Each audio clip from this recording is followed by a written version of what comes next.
Hi കൂട്ടുകാരെ, എല്ലാവർക്കും ചെമ്പരത്തിയുടെ മറ്റൊരു എപ്പിസോഡ് റിവ്യൂയിലേക്ക് സ്വാഗതം.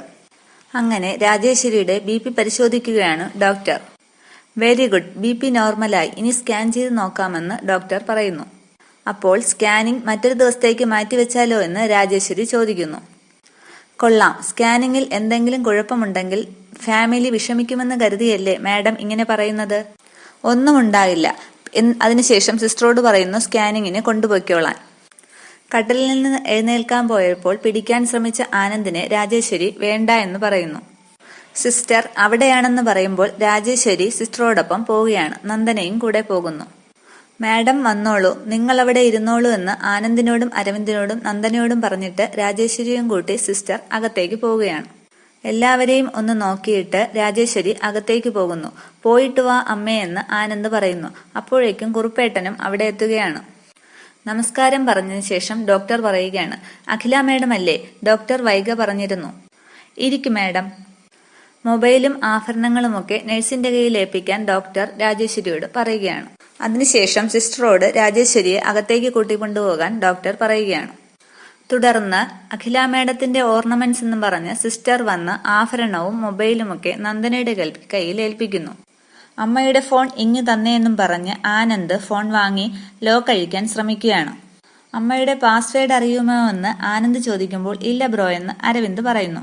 പിന്നീട് ആനന്ദ് മാറി മാറി പാസ്വേഡ് അടിക്കാൻ നോക്കിയിട്ടും പറ്റുന്നില്ല. അതിനുശേഷം അരവിന്ദും ശ്രമിക്കുകയാണ്. അരവിന്ദ് തന്നെ എന്നും പറഞ്ഞ് നന്ദനയും ശ്രമിക്കുന്നു. പിന്നീട് കാണിക്കുന്നത് ഡോക്ടറുടെ മുറിയാണ്. ആഭരണങ്ങളൊക്കെ അഴിച്ചുമാറ്റിവന്ന രാജേശ്വരിയോട് ഡോക്ടർ ഇരിക്കാൻ പറയുന്നു. എന്നിട്ട് അസ്വസ്ഥതകൾ വല്ലതും ഉണ്ടോ എന്ന് തിരക്കുകയാണ്. ഇല്ലെന്ന് രാജേശ്വരി പറയുന്നു. അതിനുശേഷം ഡോക്ടർ സ്കാനിംഗ് കമ്പ്യൂട്ടറിൽ നോക്കുകയാണ്. എന്നിട്ട് പറയുന്നു, ഇതിൽ നോക്കിയിട്ട് കുഴപ്പമൊന്നുമില്ല, ഇനി പ്രിന്റ് എടുത്ത് നോക്കാമെന്ന്. വീണ്ടും നന്ദന പാസ്വേഡ് അടിക്കാൻ ശ്രമിക്കുകയാണ്. എന്നിട്ട് ആനന്ദിനെ ഫോൺ തിരികെ ഏൽപ്പിക്കുന്നു. എല്ലാ പാസ്വേഡും അടിച്ചു നോക്കി, തുറക്കുന്നില്ല. ഒന്ന് ആലോചിച്ചിട്ട് നന്ദന പറയുകയാണ്, ആനന്ദെന്ന് അടിച്ചു നോക്കിയേ. ആ അത് ശരിയാ ബ്രോ, ആനന്ദ് അടിച്ചു നോക്കിയേ, അരവിന്ദും പറയുന്നു. അതിനുശേഷം ആനന്ദ് അതുപോലെ ചെയ്യുകയാണ്. അപ്പോൾ ഫോണിന്റെ ലോക്ക് അഴിയുകയാണ്. ലോക്ക് അഴിഞ്ഞു എന്ന് ആനന്ദ് സന്തോഷത്തോടു കൂടി പറയുന്നു. അപ്പോഴേക്കും രാജേശ്വരി സ്കാനിങ് കഴിഞ്ഞ് പുറത്തേക്ക് ഇറങ്ങി വരികയാണ്. ഫോൺ ആനന്ദിന്റെ കയ്യിലിരിക്കുന്നത് കണ്ട് ദേഷ്യപ്പെട്ട് അഖില ആനന്ദ് എന്ന് വിളിക്കുന്നു. എന്നിട്ട് അടുത്ത് ചെന്ന് ഫോൺ എന്ന് പറയുന്നു. അപ്പോൾ ആനന്ദ് പറയാണ്, അമ്മേ ഞാൻ ഫോൺ വെറുതെ. അപ്പോൾ രാജേശ്വരി ആനന്ദിനെ ഒന്ന് തറപ്പിച്ചു നോക്കുകയാണ്. ആനന്ദ് ഒന്ന് പതറി നിൽക്കുന്നു. അതിനുശേഷം രാജേശ്വരി നന്ദനയുടെ കയ്യിൽ നിന്നും ആഭരണങ്ങളൊക്കെ വാങ്ങിക്കുന്നു. അമ്മേ സ്കാനിങ് കഴിഞ്ഞോ എന്ന് ആനന്ദ് ചോദിക്കുമ്പോൾ കഴിഞ്ഞു എന്ന് രാജേശ്വരി മറുപടി പറയുകയാണ്. എങ്കിലേ ഇനി ഡോക്ടറെ കണ്ടാലോ ആന്റി എന്ന് നന്ദന പറയുമ്പോൾ ചെല്ല് എന്ന് രാജേശ്വരി പറയുന്നു. ശേഷം അവർ 3 പേരും കൂടി ഡോക്ടറെ കാണാനായി പോകുന്നു. നഴ്സ് കൊണ്ടുവന്ന പ്രിന്റ് ഡോക്ടർ പരിശോധിക്കുകയാണ്. രാജേശ്വരി അവിടെ ഇരുന്ന് തന്നെ ആഭരണങ്ങളൊക്കെ അണിയുന്നു. പിന്നീട് രാജേശ്വരി പ്രിയങ്കയെ ഫോൺ ചെയ്യുകയാണ്. ആന്റി എന്താ എവിടെ? എന്താകാൻ, സ്കാനിങ് കഴിഞ്ഞു. സ്കാനിങ് കഴിഞ്ഞോ? എന്നിട്ട്?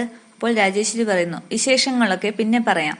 നീ ആദ്യം അന്ന് അഖിലയുടെ സ്കാൻ ചെയ്ത ആ പഴയ റിപ്പോർട്ട് എന്റെ വാട്സപ്പിലേക്ക് അയക്ക്. ആന്റി അത് എന്ന് പ്രിയങ്ക ചോദിക്കുമ്പോൾ രാജേശ്വരി പറയുന്നു, നിന്റെ മൊബൈലിൽ ആ പഴയ റിപ്പോർട്ട് ഉണ്ടായിരുന്നല്ലോ, അത് വേഗം എന്റെ വാട്സപ്പിലേക്ക് അയക്ക്. ശരി ആന്റി, ദേ ഇപ്പോൾ അയക്കാം. ആന്റി ഫോൺ കട്ട് ചെയ്തേക്ക് എന്ന് പറഞ്ഞ് പ്രിയങ്ക ഫോൺ കട്ട് ചെയ്യുന്നു. അതിനുശേഷം പ്രിയങ്ക വാട്സപ്പിലേക്ക് സ്കാനിംഗ് റിപ്പോർട്ട് അയക്കുകയാണ്. അഖിലയ്ക്ക് അത് കിട്ടുകയും ചെയ്യുന്നു. റിപ്പോർട്ട് കിട്ടിയ രാജേശ്വരി അത് ഓപ്പൺ ചെയ്ത് നോക്കിയിട്ട് എന്തോ ആലോചിച്ചുറപ്പിച്ചതുപോലെ നിൽക്കുകയാണ്. അതിനുശേഷം കാണിക്കുന്നത് ഡോക്ടറുടെ ക്യാബിനിലാണ്. അവിടെ ഡോക്ടർ ആനന്ദിനോടും അരവിന്ദിനോടും നന്ദനയോടുമായി കൂടി പറയുകയാണ്, സ്കാനിംഗ് റിപ്പോർട്ടിൽ എന്തെങ്കിലും ക്ലോട്ടിംഗ് ഉണ്ടെങ്കിൽ സർജറി വേണ്ടിവരും. അപ്പോൾ ആനന്ദ് പറയുന്നു, ഇത് മാസങ്ങൾക്ക് മുമ്പ് നടന്ന ആക്സിഡന്റിൽ സംഭവിച്ചതാണ്. അപകടകരമായ ഒന്നായിരുന്നു അതെങ്കിൽ അമ്മയിൽ ഇതിന്റെ ലക്ഷണങ്ങൾ ഇതിനോടകം തന്നെ കാണിക്കേണ്ടതല്ലേ? അങ്ങനെയൊന്നും ഉണ്ടാകണമെന്നില്ല. ചിലപ്പോൾ ക്ലോട്ടിംഗ് ഇതിനോടകം തന്നെ മാറിയിട്ടുണ്ടാകും. ഉണ്ടെങ്കിൽ മാത്രമേ ഞാൻ ഈ പറഞ്ഞ സർജറിയുടെ ആവശ്യം ഉണ്ടാവുകയുള്ളൂ. അപ്പോൾ നന്ദന പറയുന്നു, ഡോക്ടർ അഖിലാന്റിക്ക് ഇപ്പോ എന്തൊക്കെയോ മാറ്റങ്ങളുണ്ട്.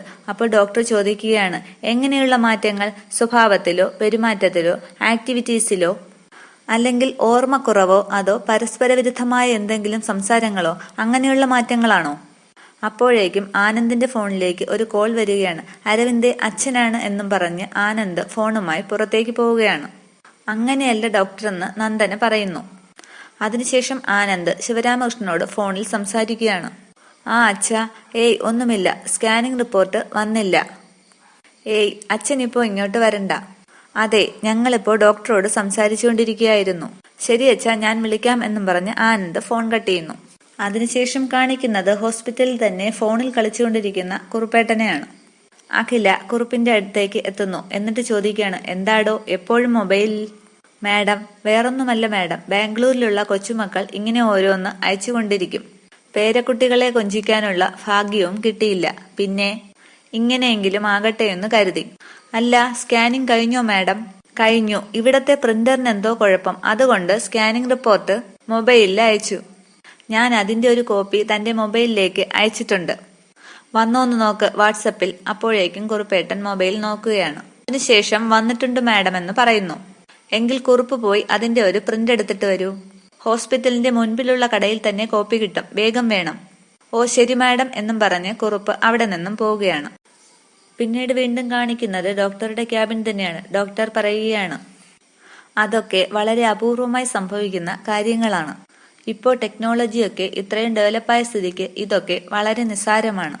അൾഷിമേഴ്സ് പേഷ്യൻസിനെ പോലും തിരിച്ച് പഴയ അവസ്ഥയിലേക്ക് കൊണ്ടുവരാൻ സാധിക്കും എന്നുള്ളതാണ് ഇപ്പോഴത്തെ പഠനങ്ങൾ തെളിയിക്കുന്നത്.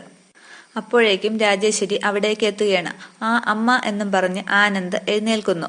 ആന്റി എന്ന് നന്ദനയും പറയുന്നു. ഇരിക്കാനായി അരവിന്ദ് തന്റെ കസേര എഴുന്നേറ്റ് കൊടുക്കുകയാണ്. ടെൻഷനോട് കൂടിയിരിക്കുന്ന രാജേശ്വരിയോട് ഡോക്ടർ പറയുകയാണ്, ടെൻഷൻ അടിക്കാനൊന്നുമില്ല മാഡം, ഏതായാലും ആ റിപ്പോർട്ട് വരട്ടെ. അപ്പോഴേക്കും സിസ്റ്റർ സ്കാനിംഗ് റിപ്പോർട്ടുമായി എത്തുകയാണ്. സിസ്റ്റർ കൊണ്ടുവന്ന കവർ പരിശോധിച്ചതിനു ശേഷം നഴ്സ്, റിപ്പോർട്ട് എവിടെയെന്ന് ഡോക്ടർ ചോദിക്കുന്നു.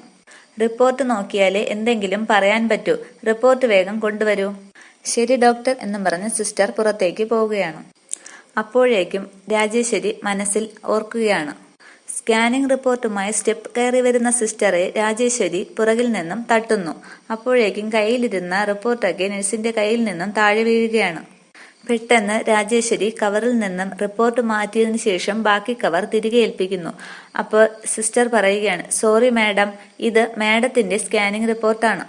ഓ അതായിരുന്നു, ശരിയെന്ന് പറഞ്ഞ് രാജേശ്വരി സാരിയുടെ തുമ്പിൽ സ്കാനിംഗ് റിപ്പോർട്ട് ഒളിപ്പിച്ചു വെച്ച് അവിടെ നിന്നും പോവുകയാണ്. ആ സ്കാനിംഗ് റിപ്പോർട്ടുമായി വന്ന സിസ്റ്ററിനോട് വേറൊരു സിസ്റ്റർ പറയുകയാണ്, ആ A3-യിലെ പേഷ്യന്റിന്റെ സ്കാനിംഗ് റിപ്പോർട്ട് അവരുടെ കയ്യിൽ നിന്നും മിസ്സായി. വേറൊരു കോപ്പി വേണമെന്ന് ഡോക്ടർ പറഞ്ഞല്ലോ. ഞാനിതൊന്ന് കൊടുത്തിട്ട് വരാമെന്നും പറഞ്ഞ് നഴ്സ് അവിടെ നിന്നും പോകുന്നു. ഇതൊക്കെ രാജേശ്വരി മനസ്സിലോർക്കുന്ന സംഭവങ്ങളാണ്.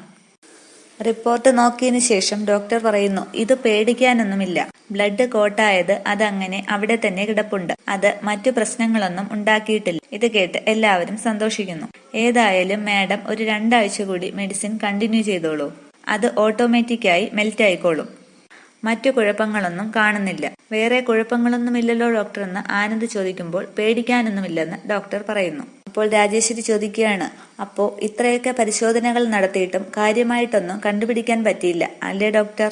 അപ്പോൾ ഡോക്ടർ പറയുന്നു, മാഡം കണ്ടുപിടിക്കാനുള്ളതൊക്കെ കണ്ടെത്തിയല്ലോ. ഇല്ല ഡോക്ടർ, ഇതിലും എന്റെ മക്കൾ സംതൃപ്തരല്ല.